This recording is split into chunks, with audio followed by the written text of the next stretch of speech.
Hello students, hi everyone, welcome learn commerce once again. और आज की वीडियो के अंदर हम लेके आ रहे हैं आपके लिए कंज्यूमर बिहेवियर का नेक्स्ट पार्ट। हमने पिछली वीडियो के अंदर इस कंज्यूमर बिहेवियर के अंदर हमने पढ़ा था यूटिलिटी एनालिसिस यानी कि कार्डिनल अप्रोच को, और आज हम पढ़ने जा रहे हैं ऑर्डिनल अप्रोच को।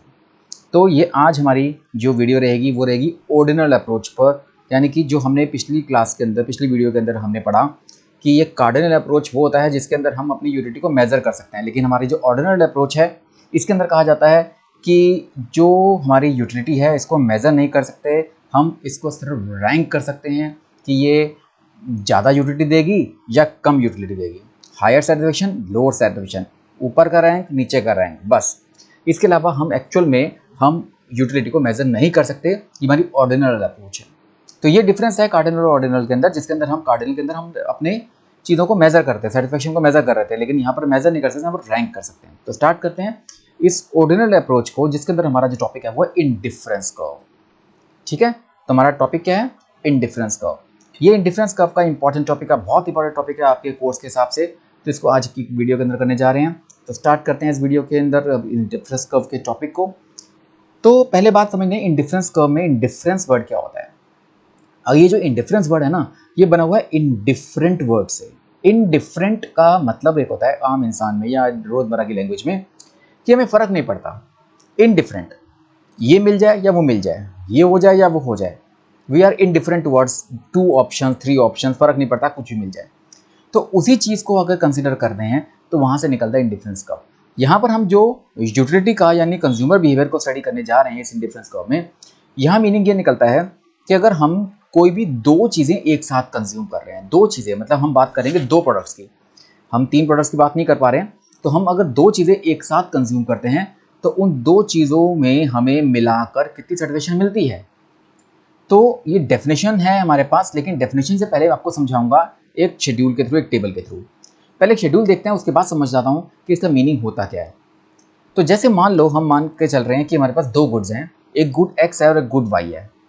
इन 2 गुड्स को हम कंज्यूम कर रहे हैं। आप एक गुड एक्स गुड वाई में आप चाय के साथ बिस्किट खाओ, चाय के साथ पकौड़े खाओ, या ऑरेंज जूस के साथ कोई और चीज़ खाओ, कोई भी 2 चीज़ें एक साथ कंज्यूम कर रहे हो, बस ये ध्यान रखना है। इसमें कुछ कॉम्बिनेशंस हैं 2 गुड्स के कि कितने एक्स के यूनिट्स और कितने वाई के यूनिट, जैसे एक चाय के साथ कितने बिस्किट्स या एक चाय के साथ कितने कुरकुरे, कुछ भी कॉम्बिनेशन हो सकता है। 2 गुड्स हमारे पास हैं और उसमें हम एमआरएस बाद में बात करते हैं, पहले तो गुड एक्स गुड वाई का हम कॉम्बिनेशन देख रहे हैं।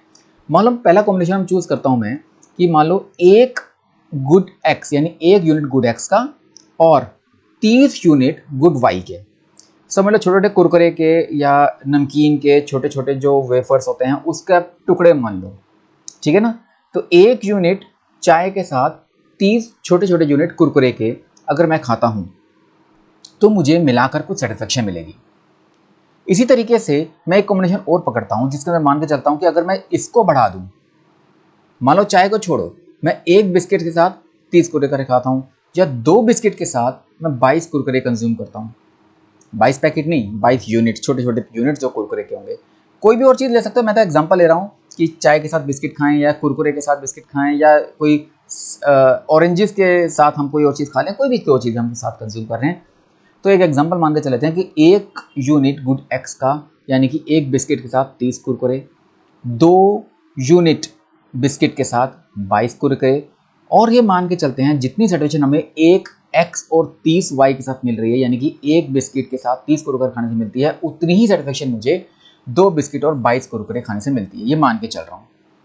ठीक है, तो इस यहीं से वर्ड निकलता है इंडिफरेंट। इंडिफरेंट का मतलब मुझे फर्क नहीं पड़ता, मैं चाहे ए कॉम्बिनेशन चूज करूं या बी कॉम्बिनेशन चूज करूं, मेरे लिए दोनों बराबर हैं।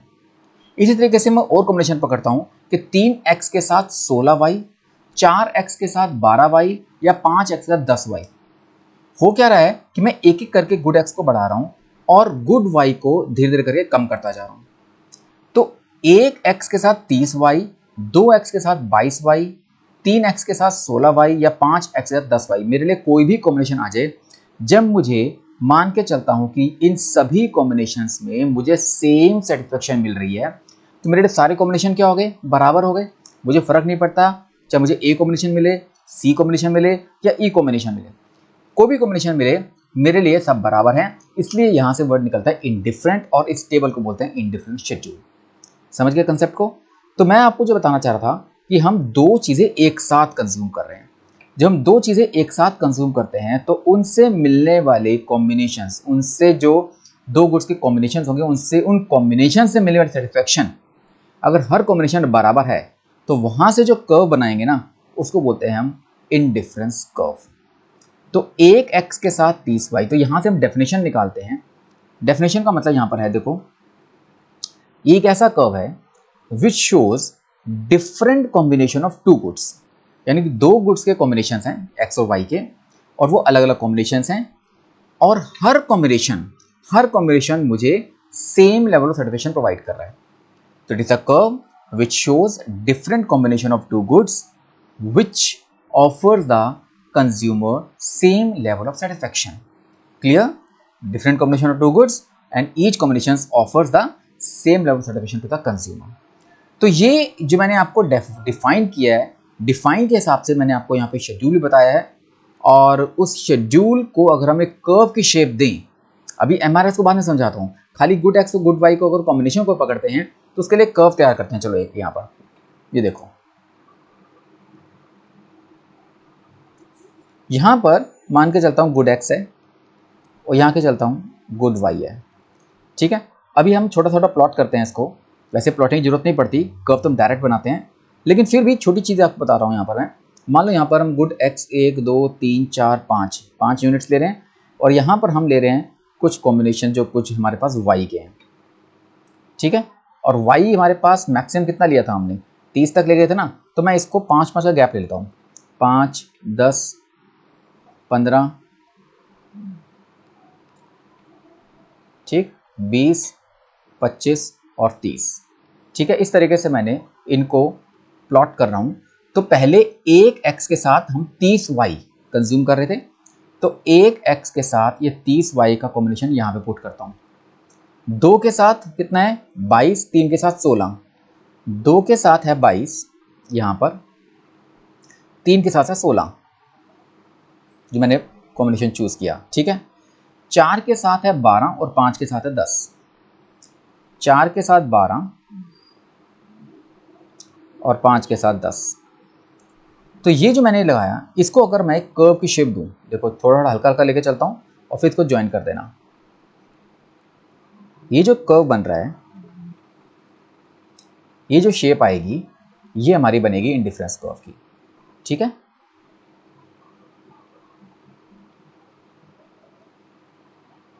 तो इसको आप फ्री हैंड से जोड़ सकते हो। ठीक है, तो ये हमारा बनता है इंडिफरेंस कर्व। तो एक्चुअल में जब हम इसको बनाते हैं तो ये हमारे पास कुछ कॉम्बिनेशन थे ना, देखो एक हमारे पास कॉम्बिनेशन था ये वाला, फिर था हमारा 22 के साथ 2 का कॉम्बिनेशन। ठीक है, फिर हमने लिया था इसमें 16, 3 के साथ 16 था ना ये कॉम्बिनेशन, और फिर लिया था हमने 4 के साथ 12 का कॉम्बिनेशन ये वाला, और 5 के साथ क्या लिया था हमने 10।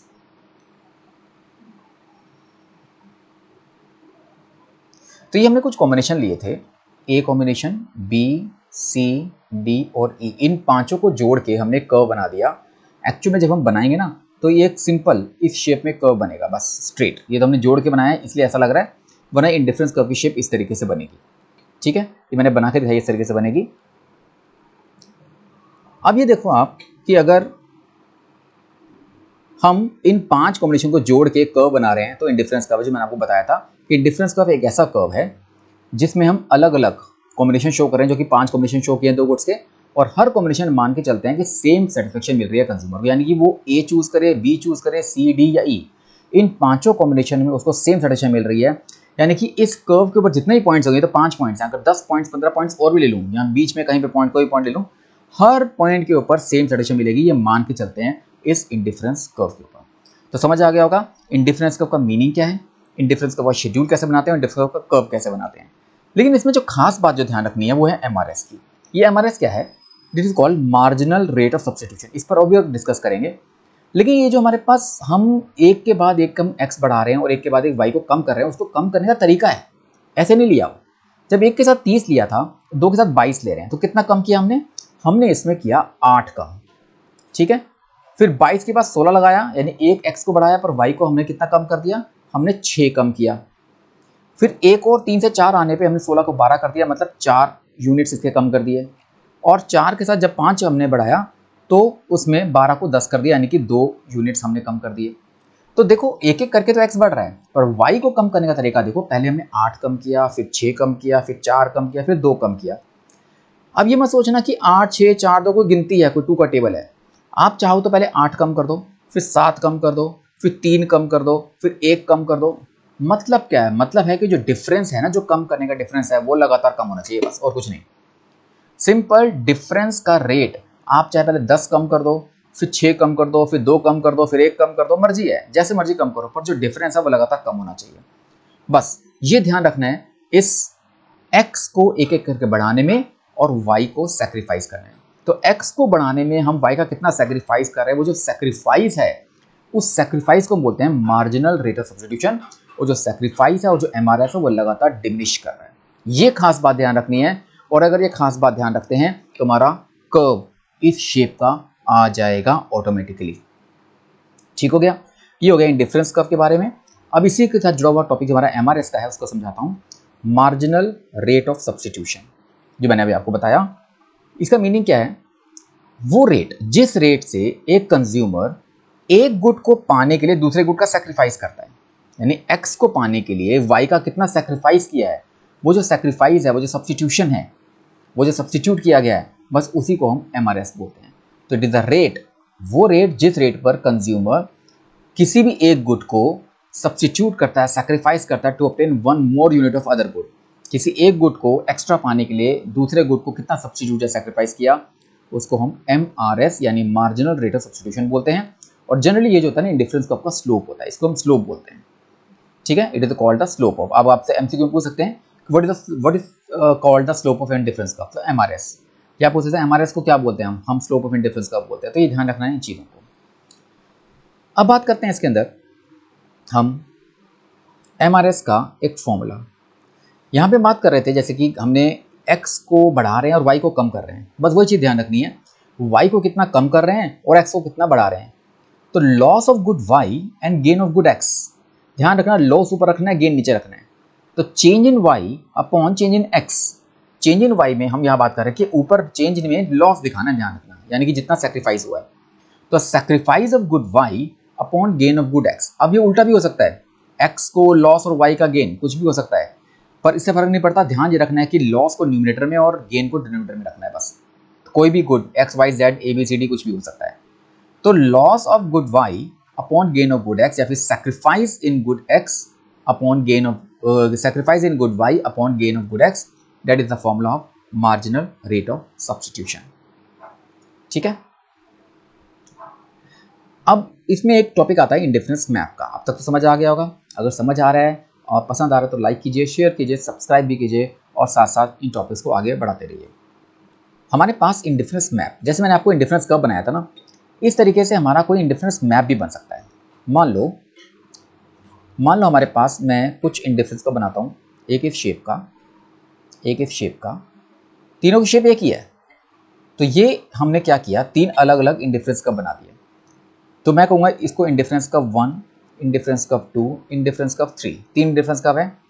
इसमें मैं मान के चलता हूँ अगर कि यहाँ पे कुछ पॉइंट्स हैं ABC, तो ABC जैसे मैंने पीछे बताया था कि इस IC1 इंडिफरेंस कर्व 1 के ऊपर जितने पॉइंट्स होंगे वो आपको सेम सैटिस्फैक्शन देंगे।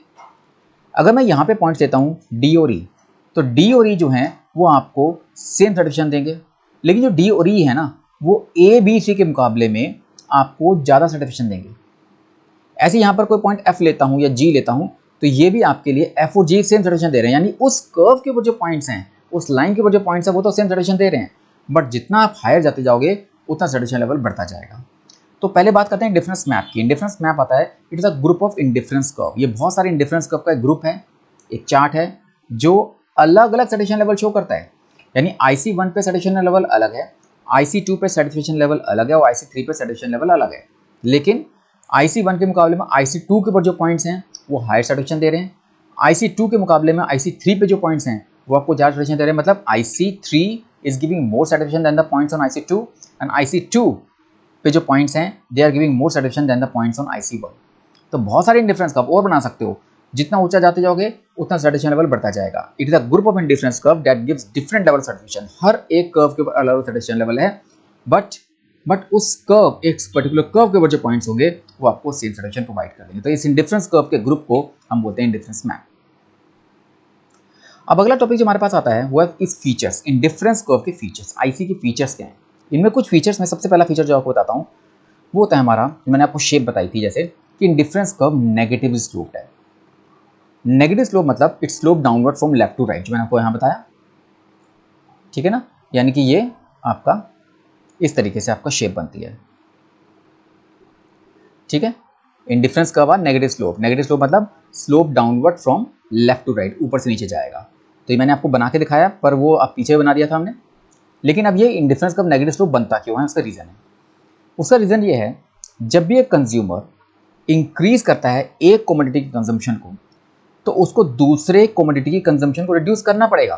क्यों? क्योंकि अगर वो उसको कम नहीं करता है तो उसका सैचुरेशन लेवल बढ़ जाएगा। सिंपल सी चीज़ मैं आपको समझाता हूँ। एक चीज़ मान लो आप x के 2 यूनिट्स और y के 10 यूनिट्स कंज्यूम कर रहे हो, तो आपको कुछ सैचुरेशन लेवल मिल रहा है। लेकिन अगर मैं इसको बढ़ाता हूँ और इसको कम नहीं करता हूँ, तो 2 और 10 के मुकाबले में जो 3 और 10 का कॉम्बिनेशन है ना, वो ज़्यादा सैचुरेशन प्रोवाइड करेगा मुझे। लेकिन मेरे पास एक अजम्पशन है कि मुझे सेम सैचुरेशन लेवल चाहिए, और सेम सैचुरेशन लेवल में बने रहने के लिए अगर मैं एक को बढ़ाता हूँ तो दूसरे को मुझे कम करना चाहिए, 9 कर देना चाहिए, 8 कर देना चाहिए। मैं सेम लेवल पर नहीं रह सकता हूँ, ठीक है। तो इसका मतलब जब भी consumer, when a consumer increases the consumption of one commodity, then he has to reduce the consumption of other commodity so as to remain at same level of satisfaction। अगर वो सेम लेवल सैटिस्फैक्शन में नहीं रहता है तो वहां पर उसकी समस्या आ जाएगी कि वो उसका सैटिस्फैक्शन लेवल बढ़ जाएगा। तो हमें क्या चाहिए? Same satisfaction level. तो इसीलिए उस कर्व के ऊपर जितने पॉइंट्स होंगे वो आपको सेम सैटिस्फैक्शन दे रहे हैं, क्योंकि जब एक को बढ़ाते हैं तो दूसरे को कम करते हैं। एक बार कर्व को दोबारा देखो। इस कर्व के ऊपर अगर मैं एक एक करके इसको बढ़ा रहा हूं तो इसका जो सैटिस्फैक्शन लेवल है ये लगातार कम होता जा रहा है, ठीक है ना। सैटिस्फैक्शन लेवल सेम है पर उसकी कंजम्पशन कम होती जा रही है। चलो उसको बाद की बात करते हैं, मैं समझाता हूँ इस चीज़ को। लेकिन अभी आपको ये ध्यान रखना है कि व्हेन द कंज्यूमर इंक्रीजेज, तो हमारे पास नेगेटिव स्लो का मतलब ये होता है कि जब एक चीज़ बढ़ेगी एक चीज़ कम होगी। वो तो हो ही रही है यहाँ पर कि जब एक कमोडिटी की कंजम्पशन बढ़ती है दूसरी कमोडिटी की कंजम्पशन कम होगी, तो अपने आप वो डाउनवर्ड स्लोपिंग कर्व बन जाएगा।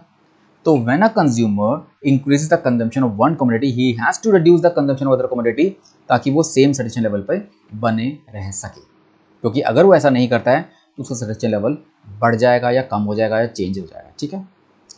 चलो सेकंड फीचर हमारे पास जो है इसका, वो इंडिफरेंस कर्व जो है कन्वेक्स शेप के होते हैं। जो हमने भी कर्व बनाए थे, ठीक है ना, वो जो हमने बनाया, ये जो शेप है कन्वेक्स शेप है। तो कन्वेक्स शेप क्यों बनता है? कन्वेक्स शेप का जो कारण है ना, वो सिर्फ और सिर्फ है MRS का डिमिनिश करना। It is due to diminishing MRS, marginal rate of substitution, जो हमने शुरू में पढ़ा था कि MRS आपका रिड्यूस हो रहा था। पढ़ा था हमने यहाँ पर, ये देखो 8, 6, 4, 2, ये जो हमारे पास MRS है ये लगातार कम होता जा रहा है। तो कम होना ही एक कारण है इस MRS का, MRS का कम होना ही हमारा इस इंडिफरेंस कर्व की कन्वेक्स शेप का कारण है। देखो होता क्या है, देखो यहाँ पता लगता है। मान लो आपने यहाँ से इसको जितना बढ़ाया, देखो ये जो मैं बता रहा हूँ ये आपका सेम है, एक एक करके बढ़ रहा है। ये दो A से B, ये 2 से 3 हुआ, 3 से 4 हुआ, 4 से 5 हुआ। लेकिन ये जो देख रहे हो ना यहाँ पे कर्व में, ये जितना गैप है उससे कम गैप यहाँ पर है, उससे भी कम गैप यहाँ पर है, और उससे भी कम गैप यहाँ पर है।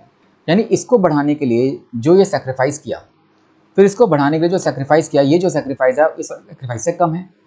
ऐसे ही ये वाला सेक्रीफाइस इससे भी कम है, और ये वाला सेक्रीफाइस इससे भी कम है।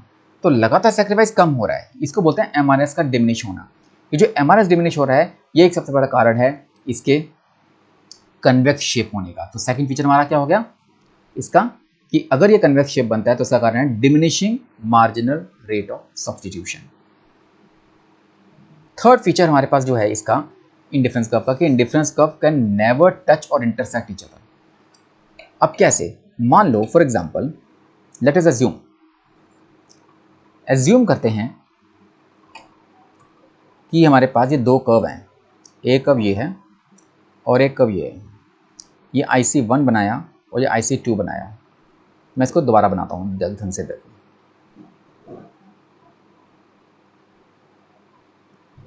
हम इसको अज्यूम कर रहे हैं। देखो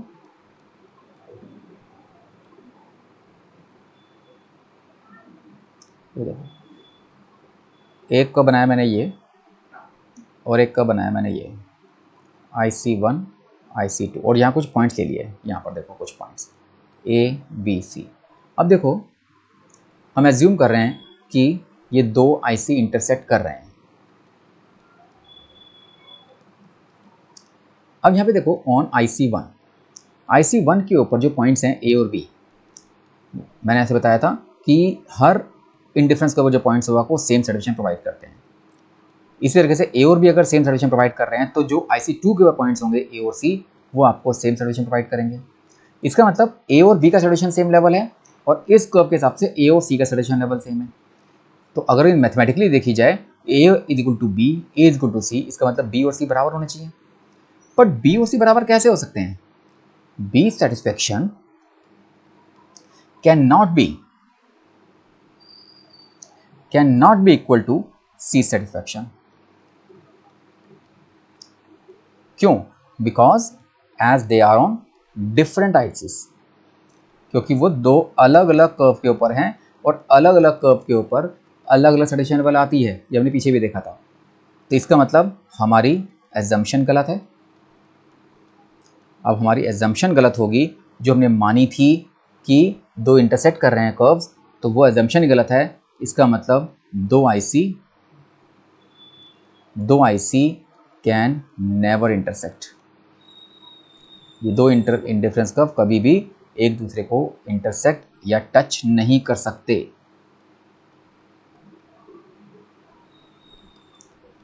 तो ये हमने इसको प्रूव कर दिया एक मैथमेटिकल तरीके से। फोर्थ फीचर हमारे पास है higher indifference curve represents higher level satisfaction. जो भी हमने पीछे देखा था सेम वही चीज कि आपका एक कर्व ये है और एक कर्व ये है IC1 IC2। यहाँ पर एक पॉइंट्स लिया हमने,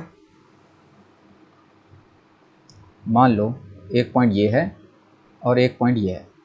ये A और B दो पॉइंट हैं, ठीक, गुड X और गुड Y के।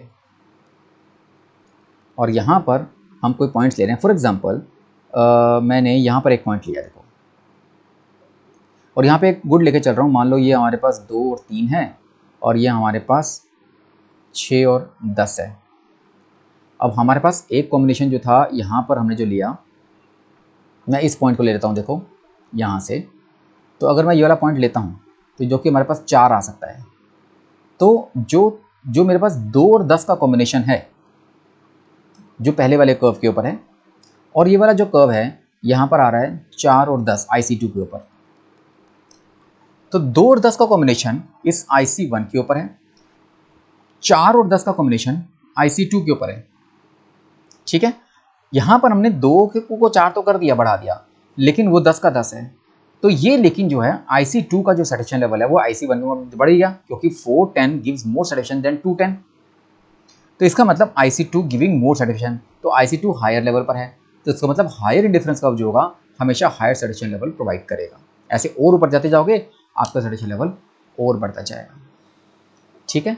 तो अभी आपको मैंने क्या क्या कराया, इंडिफरेंस कर्व क्या होता है, इंडिफरेंस कर्व का मीनिंग क्या होता है, इंडिफरेंस शेड्यूल कैसे बनते हैं, उसमें MRS क्या होता है, उसमें इंडिफरेंस कर्व कैसे बनते हैं और MRS का मीनिंग के साथ फिर उसमें हमने जो फीचर्स पढ़े, 4 फीचर्स हमने पढ़े हैं इसके, और उन 4 फीचर्स में हमें समझ आ गया कि दो इंडिफरेंस कर्व, एक तो इंडिफरेंस कर्व आपका डाउनवर्ड स्लोपिंग होता है, एक कन्वेक्स शेप का होता है, एक कभी भी दो इंडिफरेंस कर्व एक दूसरे को टच नहीं कर सकते, इंटरसेक्ट नहीं कर सकते, और हमेशा higher curve higher satisfaction level provide करता है। तो ये फीचर्स आपको आज की वीडियो में आपको समझाए हैं, और अगली वीडियो के अंदर आपको इसका सेकंड पार्ट के अंदर आपको बजट लाइन और इससे जुड़ा हुआ जो ऑर्डिनल अप्रोच का कंज्यूमर इक्विलिब्रियम पॉइंट है वो आपको समझाऊंगा अगली वीडियो के अंदर। तो उसके लिए मैं आपको बजट लाइन सिखाऊंगा अगली वाली क्लास के अंदर, अगली वीडियो के अंदर। तो ये फीचर्स आपको समझ आ गए होंगे। लेट अस होप कि आपको क्लियर हुआ हो सब कुछ। कुछ भी डाउट रहता है तो कमेंट सेक्शन में डाल सकते हो, और अगर पसंद आया तो लाइक करो, शेयर करो, सब्सक्राइब जरूर करो, ताकि आपको आने वाली वीडियोज़ के बारे में आपको पता लगता रहेगा कि हम क्या क्या कर रहे हैं, ठीक है। तो stay at home, stay safe, stay healthy, and thank you once again. I will be back very soon with the next video, second part of this ordinal approach, that is indifference curve का consumer equilibrium. Till then, goodbye.